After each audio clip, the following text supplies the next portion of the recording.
अस्सलाम वालेकुम स्टूडेंट्स, आज हम अपना चैप्टर नंबर 2 का लेक्चर नंबर 8 स्टार्ट करेंगे। लास्ट लेक्चर में हम लोगों ने जो एक्सेलरेशन पढ़ा था उसमें लास्ट में हम लोगों ने नेगेटिव एक्सेलरेशन को डिस्कस किया था। नेगेटिव एक्सेलरेशन के बारे में मैं एक चीज़ बताना भूल गई थी, वो आप नोट कर लें कि नेगेटिव एक्सेलरेशन के दो नाम और भी हैं। फर्स्ट वन उसको डिसेलरेशन भी कहते हैं एंड सेकेंड वन उसको रिटार्डेशन भी कहा जाता है। अगर पेपर में क्वेश्चन आ जाए what is deceleration, what is retardation या व्हाट इज़ नेगेटिव एक्सेलरेशन, तो सबका आंसर जो है वो आप सेम ही लिखोगे। अगर आपको नेगेटिव एक्सेलरेशन आ जाता है एंड पे आप बताओगे कि इसको it is also known as deceleration या रिटार्डेशन। अच्छा बच्चों, आज का जो हमारा मेन टॉपिक है वो है graphical analysis of motion. Graph में मोशन को किस तरह रिप्रेजेंट किया जाता है वो हम पढ़ेंगे। सबसे पहले ग्राफिकल एनालिसिस ऑफ मोशन में हम देखेंगे कि ग्राफ होता क्या है। What is graph? ये ग्राफ की डेफिनेशन लिखी हुई है, पिक्टोरियल वे ऑफ प्रेजेंटिंग क्या चीज़, इंफॉर्मेशन अबाउट द रिलेशन के बारे में बिटवीन वेरियस क्वांटिटीज। इसका क्या मतलब है बच्चों? पिक्टोरियल वे, पिक्टोरियल जो है वो पिक से निकला है, तस्वीर से निकला है, मतलब ऐसा तरीक़ाकार जिसको पिक्स के ज़रिए मतलब ग्राफ में जाहिर किया जाता है डायग्राम्स की शक्ल में। ऑफ प्रेजेंटिंग, एक प्रेजेंट कहते हैं जाहिर करना, जाहिर करने का तस्वीरी तरीक़ाकार, ठीक है। इंफॉर्मेशन, किसी मालूमात के बारे में। अबाउट द रिलेशन, किसी ताल्लुक़ के बारे में। बिटवीन वेरियस क्वांटिटीज़, मुख्तलिफ मिकदारों के दरमियान। अच्छा तो बच्चों, ये जो वेरियस क्वांटिटीज़ है, ये जो क्वांटिटीज़ होती हैं, इन क्वांटिटीज़ को वेरिएबल्स कहा जाता है। क्या कहा जाता है? वेरिएबल्स कहा जाता है। अब पहले हो गया ग्राफ की डेफिनेशन, नेक्स्ट आप करोगे वेरिएबल्स क्या होते हैं।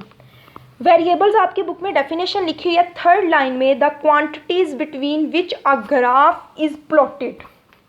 बच्चों ये देखें, द क्वांटिटीज़ ऐसी मिकदारें बिटवीन जिनके दरमियान, बिटवीन विच जिनके दरमियान अ ग्राफ इज़ प्लॉटेड, ऐसी मिकदारें जिनके दरमियान ग्राफ बनाया जाता है और कॉल्ड वेरिएबल्स। ऐसी मिकदारें जिनके दरमियान ग्राफ प्लॉट किया जाता है वो क्या कहलाती हैं?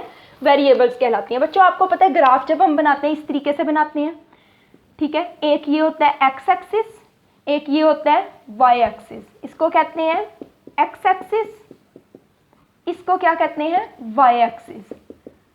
एक क्वांटिटी एक्स एक्सिस पे ली जाती है, एक क्वांटिटी वाई एक्सिस पे ली जाती है, ठीक है। ऐसी क्वांटिटीज़ जो एक्स एक्सिस में ली जाती हैं और वाई एक्सिस में ली जाती हैं, तो बेसिकली ये दोनों क्या कहलाएंगी? वेरिएबल्स कहलाएंगी। वो क्वांटिटीज़ जिनके दरमियान ग्राफ बनाया जाएगा, प्लॉट किया जाएगा, वो क्या कहलाएंगी? वेरिएबल्स कहलाएंगी, ठीक है। अब बच्चों वेरिएबल्स जो हैं वो दो तरह के होते हैं क्योंकि दोनों तरफ ली जाती हैं। फर्स्ट वन जो है उसको हम कह देते हैं इंडिपेंडेंट, सेकंड जो है वो है डिपेंडेंट।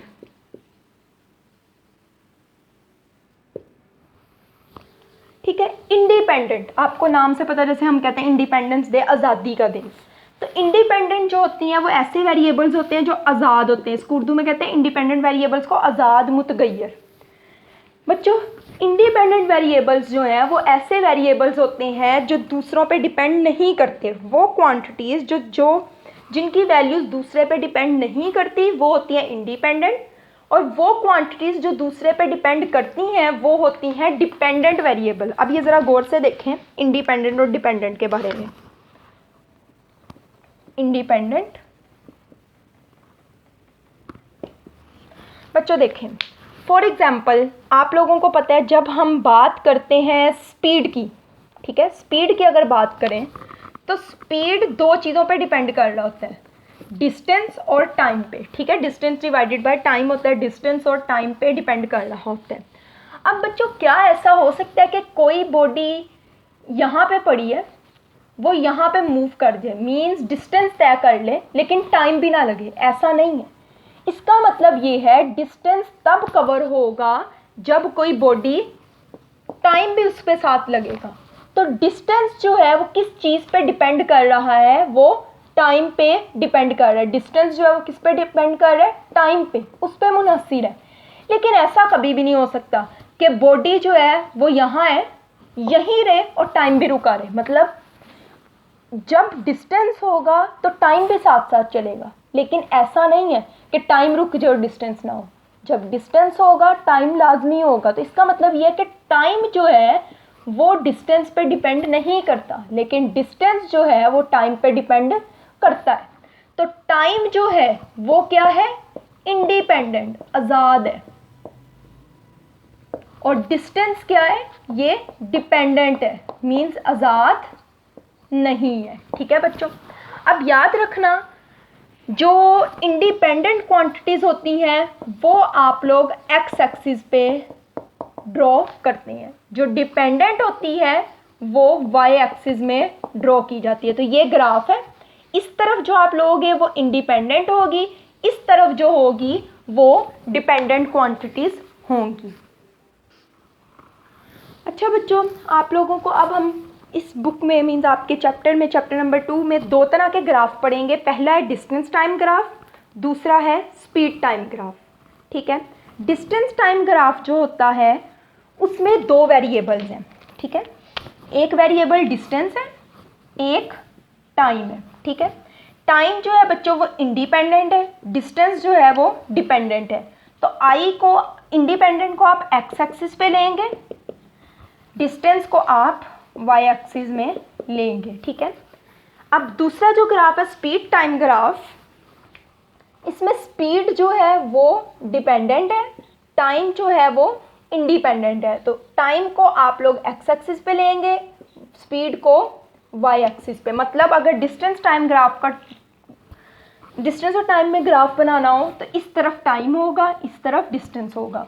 अगर हमें स्पीड और टाइम में बनाना हो तो इस तरफ स्पीड होगी, सॉरी इस तरफ टाइम होगा, इस तरफ स्पीड होगी। अच्छा बच्चों, ये तो हो गया आपका ग्राफ। अब एक बात देख लें कि आपका ये जो डिस्टेंस टाइम ग्राफ की हेडिंग है उसके अंदर लिखा हुआ है सेकेंड लाइन में, the terms distance and displacement are used interchangeably when the motion is in the straight line. इसका क्या मतलब है? इसका मतलब ये है कि उन्होंने कहा है कि अगर एक बॉडी सीधी लाइन में हरकत कर रही है, स्ट्रेट लाइन में हरकत कर रही है, तो ऐसी सिचुएशन में डिस्टेंस और जो डिस्प्लेसमेंट है, डिस्टेंस एंड डिस्प्लेसमेंट जो है वो इंटरचेंजेबल है। मतलब एक दूसरे की जगह इस्तेमाल हो सकते हैं, क्योंकि ऐसे सिचुएशन पे डिस्टेंस भी यही होगा, डिस्प्लेसमेंट भी ये होगा। तो कहीं डिस्टेंस की बात हो तो आप डिस्प्लेसमेंट का वर्ड भी यूज़ कर सकते हैं, डिस्प्लेसमेंट का होगा तो डिस्टेंस भी किया जा सकता है। कब? जब मोशन जो है वो स्ट्रेट लाइन में होगी। अच्छा, नेक्स्ट जो है speed time graph. Speed time graph में क्या होगा कि बच्चों इसमें भी उन्होंने नेक्स्ट लाइन में लिखा है सिमिलरली, इसी तरह से if the motion is in the straight line, अगर मोशन जो है वो सीधी लाइन में है, देन कहाँ गया, if the motion is in the straight line then the speed and velocity are also interchangeable, ये भी इंटरचेंजेबल है। तो बच्चों अगर मोशन सीधी लाइन में होगी तो स्पीड भी सेम रहेगी और वेलोसिटी भी सेम रहेगी। तो स्पीड और वेलोसिटी को एक दूसरे की जगह इस्तेमाल किया जा सकता है। तो आज के लिए आपने इतना ही करना है। हम लोगों ने क्या पढ़ा कि ग्राफ क्या होता है सबसे पहले, उसके बाद ग्राफ में जिन क्वांटिटीज़ को रिप्रेजेंट किया जाता है उनको वेरिएबल्स कहते हैं। वेरिएबल्स जो हैं वो 2 तरह के होते हैं, इंडिपेंडेंट और डिपेंडेंट। दोनों की डेफिनेशंस याद करेंगे। इंडिपेंडेंट में आप लिखेंगे कि independent quantities taken on x axis, dependent में आप ये भी लिखेंगे कि वाई एक्सिस में लिया जाता है। फिर आप डिस्टेंस टाइम ग्राफ में बताओगे कि डिस्टेंस टाइम ग्राफ में डिस्टेंस जो है वो डिपेंडेंट है, टाइम जो है इंडिपेंडेंट है। स्पीड टाइम ग्राफ में भी टाइम इंडिपेंडेंट है और जो स्पीड है वो डिपेंडेंट है। नेक्स्ट क्लास में हम लोग ग्राफ प्रॉपर बनाना सीखेंगे और इसको डिटेल में पढ़ेंगे। आज के लिए इतना ही।